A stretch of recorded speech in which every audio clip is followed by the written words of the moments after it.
Hi అండి, అందరికీ Apple mango Telugu ఛానల్కి స్వాగతం. ఉల్లి వెల్లుల్లి లేకుండా బీట్రూట్తో ఒక మంచి కమ్మని కూరతో మీ ముందుకు వచ్చానండి. సాధారణంగా బీట్రూట్తో మనం ఏం చేయాలనేది అంతగా ఆలోచన రాదు. బీట్రూట్ కూరలు అంటే అంత పెద్ద ఇష్టపడరు పిల్లలు, కానీ మనం ఆలోచిస్తే చాలా టేస్టీగా ఉండొచ్చండి. అంటే ఉల్లిపాయతో మనం బీట్రూట్ ఫ్రై చేస్తాం, నేను ఆల్రెడీ వీడియో అది పోస్ట్ చేశాను.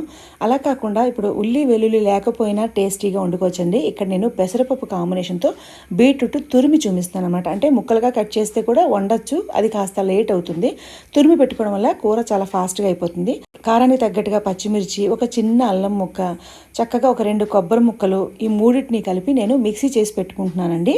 ఇప్పుడు స్టవ్ వెలిగించి మూకుడు పెట్టి ఒక 2-3 స్పూన్ల నూనె వేసుకొని ఈ కమ్మని కూరలకి పోపు ఎక్కువగా పెట్టుకుంటే బాగుంటుందండి. శనగపప్పు మినపప్పు వేసి అవి కాస్త వేగిన తర్వాత ఆవాలు జీలకర్ర కూడా వేసి అవి కూడా వేగిపోయిన తర్వాత ఆల్రెడీ మనం పచ్చిమిర్చి పేస్ట్ వేస్తాం కనుక ఒక్క ఎండుమిరపకాయ తుంచి వేసుకున్నానండి. అలాగే చక్కగా కరివేపాకు వేసుకున్నాను.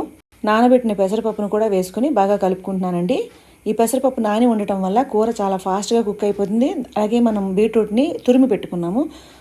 పెసరపప్పు వేసిన తర్వాత జస్ట్ ఒక్కసారి వేయించినట్టుగా చేసి దాంట్లో తురిమిన ఈ బీట్రూట్ కూడా వేసేస్తే, బీట్రూట్లో వాటర్ ఉంటుంది కదండి, ఆ వాటర్కి అలాగే నానబెట్టి పెసరపప్పు పెట్టడం వల్ల చక్కగా కుక్ అయిపోతుంది. కాకపోతే మరి కాస్త నీళ్లు వేయాలి.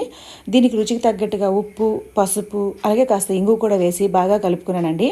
కలుపుకున్న తర్వాత కాస్త నీళ్లు వేసి, అంటే అవసరాన్ని బట్టి వేసుకుందాము. ఇది కొంచెం పొడి పొడిలాడుతుంటేనే ఈ కూర బాగుంటుంది అనమాట. నీరుగా ఉంటే బాగుండదు కనుక కాస్త నీళ్లు వేసుకొని బాగా కలిపి మూత పెట్టేస్తే 1 మినిట్కి చక్కగా మెత్తపడిపోతుందండి బీట్రూట్ కూడాను.